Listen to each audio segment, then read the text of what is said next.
بسم اللہ الرحمن الرحیم نحمدہ و نصلی علی حبیب الکریم۔ سورہ بقرہ کی آیت نمبر 153۔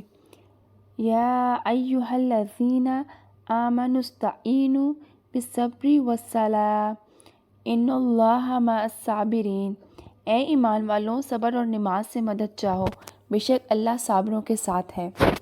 اب دیکھیں پچھلی آیات میں ہم نے کیا پڑھا، اللہ تعالیٰ نے اپنی نعمتوں کا تذکرہ کیا ہے، پھر اس کے بعد اس نے کہا کہ میرا ذکر کرو، میرا شکر کرو، اس چیز کا اللہ نے حکم دیا ہے۔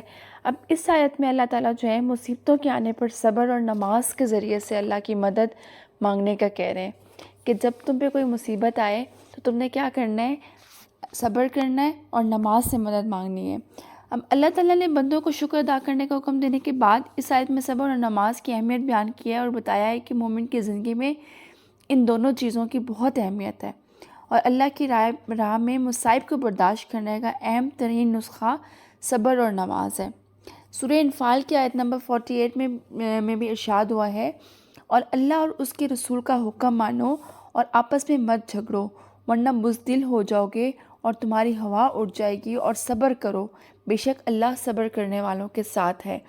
یعنی کہ جب بھی آپ پہ کوئی مصیبت آئے تو آپ نے کس چیز سے مدد لینی ہے، نماز پڑھنی ہے اور آپ نے صبر کرنا ہے۔ سیدنا ابو ہریرہ رضی اللہ تعالیٰ عنہ بیان کرتے ہیں کہ رسول صلی اللہ علیہ وسلم نے فرمایا، اللہ فرماتا ہے کہ میرا وہ مومن بندہ جس کی محبوب ترین چیز میں واپس لے لوں اور وہ اس پر ثواب کی نیت سے صبر اور رضا کا مظاہرہ کرے تو اس کے لیے میرے پاس جنت کے سوا کوئی بدلہ نہیں ہے۔ یہ بخاری شریف کی حدیث ہے، ٹھیک ہے۔ مطلب کہ اگر کوئی اللہ تعالی چیز واپس لیتا ہے نا تو ہم انسان ہیں نا، ہم تو مطلب بڑے ہی ناشکرے اور بڑے ہی بے صبرے ہیں۔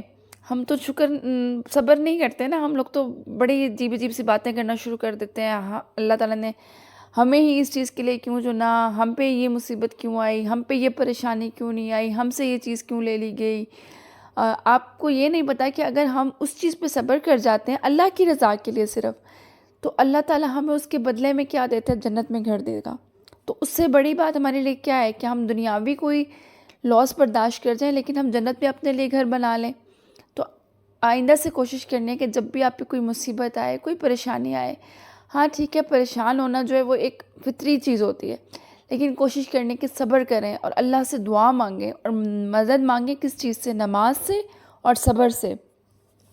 اسی طرح سیدنا عبداللہ بن مسعود رضی اللہ عنہ بیان کرتے ہیں کہ گویا میں رسول صلی اللہ علیہ وسلم کو انبیاء میں سے کسی نبی کا واقعہ بیان کرتے ہوئے دیکھ رہا ہوں جس کو اس کی قوم نے مار مار کر لہو لہان کر دیا، اور وہ چہرے سے خون پونچھتا ہوا کہہ رہا ہے، یا اللہ میری قوم کو معاف فرما اس لیے کہ وہ بے علم ہے۔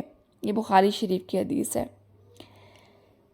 مطلب کہ صبر دیکھیں، انبیاء کا، ہمارے رسولوں کا، پیغمبروں کا صبر دیکھیں کہ ان کو مار مار کے لہو لہان کر دیا ہے، لیکن پھر بھی وہ کہہ رہے ہیں کہ میری قوم کو یا اللہ معاف کر دے۔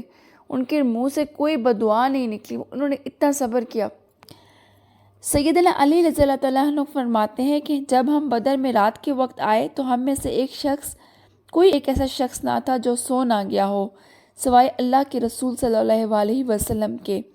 آپ صلی اللہ علیہ وسلم ایک درخت کے پاس نماز پڑھ رہے تھے۔ اسی طرح بہت مختلف احادیث شریف میں آتا ہے کہ جب بھی آپ صلی اللہ علیہ وسلم کو کوئی بھی سخت مہم پیش آتی تھی تو آپ جو ہے نماز میں مشغول ہو جاتے تھے، مطلب کہ نماز سے مدد طلب کرتے تھے آپ صلی اللہ علیہ وسلم۔ تو ہم نے بھی اپنا یہ شیوا بنانا ہے کہ جب بھی ہم پہ کوئی مصیبت آتی ہے، کوئی پریشانی آتی ہے تو ہم نے صبر کرنا ہے، کیونکہ اب قرآن پاک میں بہت ساری جگہوں پہ یہ آتا ہے کہ اللہ تعالیٰ جو صبر کرنے والوں کے ساتھ ہے۔ تو ہمیں اللہ کا ساتھ چاہیے، ہمیں لوگوں کا ساتھ کی ضرورت نہیں ہے۔ جب اللہ آپ کے ساتھ ہے تو آپ کے ہر معاملہ انشاءاللہ صحیح ہو جاتا ہے۔ تو آج سے آپ لوگوں نے کوشش کرنی ہے کہ جب بھی کوئی پریشانی آئے، مصیبت آئے تو ہم نے صبر کرنا ہے، اس پہ ہم نے اپنے منہ سے ایسے الفاظ نہیں نکالنے جو اللہ تعالیٰ کی ناراضگی کا باعث بنے۔ اس کے بعد آتی ہے آیت نمبر 154۔ وَلَا تَقُولُوا لِمَن يُقْتَلُ فِي سَبِيلِ اللَّهِ أَمْوَاتٌ بَلْ أَحْيَاءٌ وَلَكِن لَا تَشْعُرُونَ۔ اور جو خدا کی راہ میں مارے جائیں انہیں مردہ نہ کہو بلکہ وہ زندہ ہیں، ہاں تمہیں خبر نہیں۔ اچھا اب اس آیت کا شان نزول کیا ہے کہ یہ آیت کب نازل ہوئی تھی؟ یہ آیت شہدائے بدر کے حق میں نازل ہوئی تھی۔ لوگ جو تھے شہداء کے حق میں کہتے تھے کہ فلاں کا انتقال ہو گیا ہے، اب وہ دنوی آسائشوں سے محروم ہو گیا ہے، اور عجیب عجیب جس طرح باتیں کرتے ہیں کہ بیچارہ مر گیا اور بڑی مشکل میں ہوگا، اس طرح کی باتیں کرتے ہیں۔ تو لوگوں نے جب یہ باتیں کرنا شروع کی تو ان کے حق میں یہ آیت نازل ہوئی تھی کہ ان کو تم نے مردہ نہیں کہنا۔ اب اللہ کے حکم پر صبر کرنے کا عظیم ترین نمونہ جو ہے نا وہ اللہ کی راہ میں جہاد کرنا ہے، کہ آدمی اپنے رب کی رضا کی خاطر اس کی راہ میں اپنی عزیز ترین شے یعنی کہ جان کی قربانی دیتا ہے۔ اسی لیے اللہ تعالیٰ نے شہید کو اس دنیاوی زندگی سے افضل اور اعلیٰ زندگی عطا کرنے کا وعدہ کیا ہے، اور مومنوں کو اس بات سے منع کیا ہے وہ شہید کو مردہ کہیں، کیونکہ وہ اپنے رب کے پاس زندہ ہیں، لیکن وہ ایسی زندگی جس کا ہم شعور نہیں کر پاتے۔ سیدنا عبداللہ بن مسعود رضی اللہ عنہ بیان کرتے ہیں کہ رسول صلی اللہ علیہ وسلم نے فرمایا، شہداء کی روحیں سبز رنگ کے پرندوں کے کالبوں میں کندلیوں کے اندر ہیں جو عرش مبارک سے لٹک رہی ہیں، یہ جنت میں جہاں سے چاہتی ہیں کھاتی پیتی ہیں، پھر ان کندیلوں میں آ کر رہتی ہیں۔ اسی طرح سیدنا سمزہ بن جندب رضی اللہ عنہ فرماتے ہیں کہ رسول صلی اللہ علیہ وسلم نے فرمایا، میں نے آج رات خواب میں دیکھا کہ دو شخص میرے پاس آئے اور مجھے لے کر ایک درخت پر چڑھ گئے، پھر ایک خوبصورت اور بہترین گھر میں لے گئے جس سے زیادہ خوبصورت گھر میں نے نہیں دیکھا۔ ان دونوں آدمیوں نے مجھے بتایا کہ یہ گھر شہیدوں کا ہے۔ یہ بخاری کی حدیث ہے، مطلب شہیدوں کا اتنا خوبصورت گھر ہے کہ آپ صلی اللہ علیہ وسلم کہہ رہے ہیں کہ میں نے اس سے زیادہ خوبصورت جو ہے گھر دیکھا ہی نہیں۔ تو حالانکہ آپ صلی اللہ علیہ وسلم معراج کے موقع پہ بھی گئے اور بھی مطلب ان کو پتہ تھا کہ کس کا کیا مقام ہے، لیکن وہ کہتے ہیں کہ میں نے اس سے خوبصورت آج تک گھر نہیں دیکھا تھا، تو آپ شہیدوں کا مقام دیکھیں۔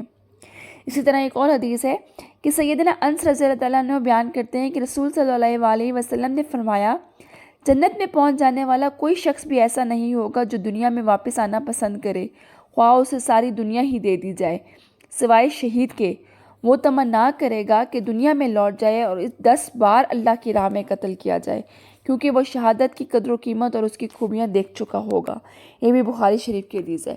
یعنی کہ آپ کو پتہ ہے کہ جو نیک روح ہوتی ہے جب وہ مر جاتی ہے تو اس کے بعد وہ کہتی ہے کہ میں اتنا عرصہ اس دنیا میں کیوں رہی، مجھے تو اتنا اچھا یہاں پہ مقام ملا ہے، میں کبھی وہ دنیا میں واپس نہیں لوٹنا چاہتی، کیونکہ وہ اس کو اللہ نے اتنا اچھا مقام دیتا ہے، لیکن نیک روح کو جو اچھے اعمال کریں گے۔ تو یہاں پہ آتا ہے حدیث شریف میں کہ سوائے شہید جو ہوں گے نا وہ واپس آنا چاہیں گے۔ وہ کیوں آنا چاہیں گے؟ وہ کیونکہ ان کو شہادت کا رتبہ پتہ چل گیا کہ شہادت کا کتنا بڑا رتبہ ہے، اور وہ چاہیں گے کہ ہم واپس آئیں اور ہم 10 دفعہ اللہ کی راہ میں شہید کیا جائیں تاکہ ہمیں وہی والا رتبہ ملے۔ تو اللہ تعالیٰ جانتا ہے کہ شہادت کا کیا رتبہ ہے، تو اللہ تعالیٰ نے قرآن میں فرمایا ہے کہ تم نے ان کو شہید نہیں کہنا، مردہ نہیں کہنا شہیدوں کو۔ اچھا، اب دنیا میں اس شہیدوں کے لیے کچھ احکامات بھی آئے ہیں، ٹھیک ہے۔ اب یہ آتا ہے کہ شہید جو ہوگا اس کو غسل نہیں دیا جاتا، اس کو کفن بھی نہیں پہنایا جائے گا، اس کو اپنے کپڑوں میں رکھا جائے گا، اسی طرح اس پہ نماز پڑھ دی جائے گی، ٹھیک ہے، اور اسی حالت میں اس کو دفن کر دیا جائے گا۔ اب بعض شہداء ایسے ہیں جن پر دنیا میں یہ احکام جاری نہیں ہوتے، مطلب کہ ان پہ یہ احکام جاری نہیں ہوگا کہ ان کو غسل نہ دیں، ان کو کفن نہ دیں، لیکن آخرت میں ان کے لیے شہادت کا درجہ ہے۔ وہ کون سے لوگ ہیں؟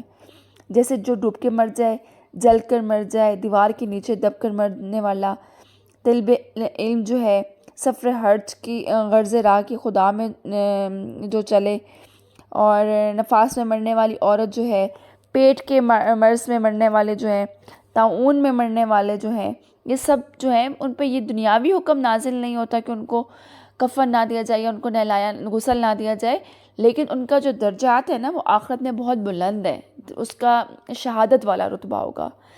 تو اللہ تعالیٰ جو ہے نا ہم سب کو جو ہے اچھی موت نصیب فرمائے، کلمے پہ ملنا نصیب ہو۔